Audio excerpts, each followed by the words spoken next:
Hi, everyone, and welcome to another episode of Pickleball and Politics, where I combine my quest to stay out of the kitchen with my passion for politics. I've been to a bunch of different parties lately. It's that time of year, I guess. And I've met like 7 people who play pickleball, because that's the first thing I always ask people. Do you play pickleball? Do you play pickleball? And like 7 people said yes. And my favorite was this young fellow. He's 17 years old, and he loves when his pops comes home from Florida for the summer and they get to play. And so I talked to Pops and I said, I heard you play with your grandson. And he said, yeah. And I whip him all the time. I go, that's what he said. You take no mercy on him. And I sort of like that. That's great. I always end my episodes with where you can reach me. And I'm going to try something different because I'm not sure if you're all listening at the end. Anyways, you can reach me on Getter and Instagram at Pickleball and Politics.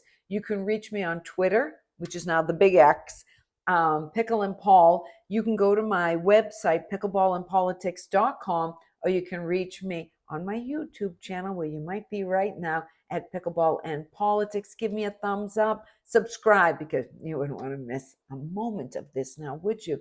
So I'm infuriated. I am infuriated. Just this week, Governor Maura Healey of the great Commonwealth of Massachusetts, of which I am a resident of, declared a state of emergency due to they say the migrant crisis. I say the illegal surge at the border crisis.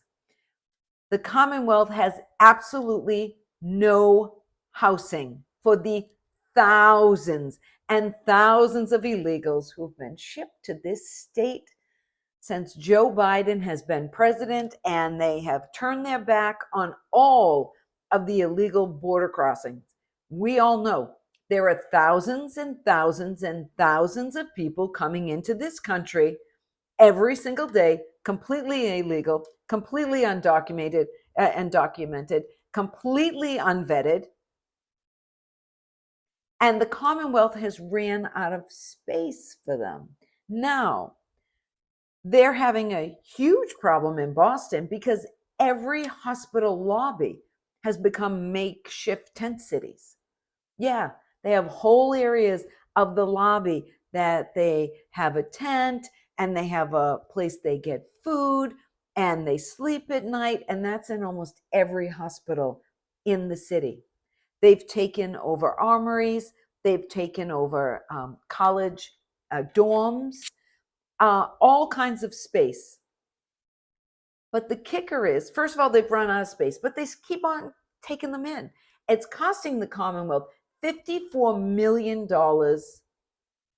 a month. So that's $600 million a year in just the housing. And let's face it, once they're here and the state gives them their driver's license, and then they will give them housing, whether it be in armories or hotel rooms, or another place I'm going to tell you about that has me quite worked up. They're also going to be educating their kids. They're going to be giving them free medical. They're going to get food. They're going to get housing. They're going to have everything free just for coming over. Yeah, sure. Let's all just do that. Don't even get me into, I'm not going to get into, we have homeless veterans on the streets. You all know that argument. I don't have to tell you about that argument. That's what makes this so sickening. If Joe Biden and the Biden administration could close our border, we wouldn't have a housing crisis in Massachusetts right now.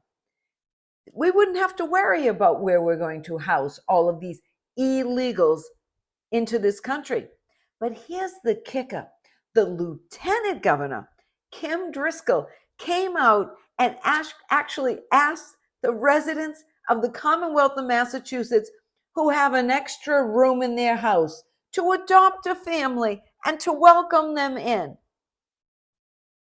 If you have an extra room, a suite, she actually said suite. Who has a suite in their house? I mean,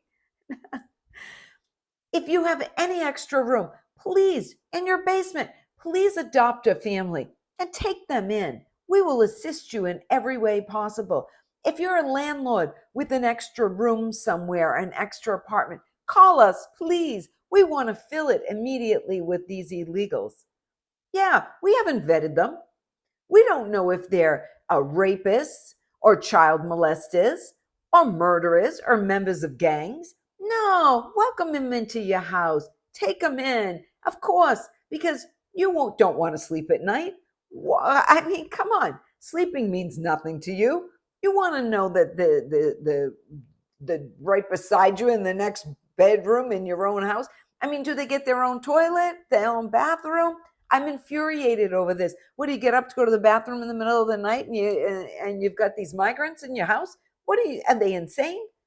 They actually asked the residents of the Commonwealth of Massachusetts to open their homes if they have an extra room and to take them in. Listen, Democrats, you caused this problem. You created this problem. Down in Martha's Vineyard, Barack Obama has a big, huge property right on the water. It's beautiful. If you haven't seen it, go look it up. I say the Commonwealth get together some tents, ask him to pop them up on his lawn, put some porta potties in, and while the weather's still nice, why doesn't Obama house them in his backyard? A few tents, some cots, porta potties. We can do that the same at the Kennedy compound. Yeah, why don't we do it at the Kennedy compound too? I think that's a great idea. Hyannis is beautiful this time of year. Never mind the countless other libs that are down in Cape Cod. The other countless libs in this state who are in Martha's Vineyard, Nantucket. Open your homes. Ask the Commonwealth to put a tent in your backyard. Tell them to bring in some thrones from the Throne King. And voila, you've solved some housing crisis for a while. It's outrageous. Now, it's unconstitutional to force anybody to live in your house, except under wartime. Then you're supposed to house the troops, according to the Constitution. I can't tell you exactly all the wording and everything else, but it's supposed to only be during wartime. I have to wonder if declaring a state of emergency isn't the first step and forcing all of us who have 3-bedroom home and there's only 2 of you living there to, oh my, take a few people in. Yeah, I'm not taking anybody in. Sorry, I'm not. I'm just not. The Democrats created this mess. They're going to have to figure out a way to fix it, but they're not going to do it literally in my backyard. You know, I end every episode with the dink of the day, and the dink is without a doubt the Democrats who caused this migrant crisis. We didn't have this crisis during Donald Trump.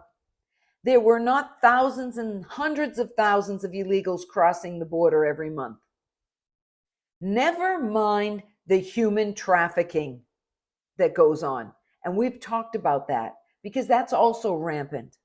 Children and adults are being treated and pawned and sold like slaves. It's all on the Democrats. This entire crisis is made by them.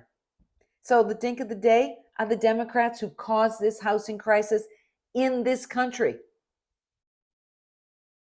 Anyways, that's what I got to say about this. If you want to leave me a comment, leave me a comment. That's all I got to say. Till next time, I'll see you soon in Pickleball and Politics.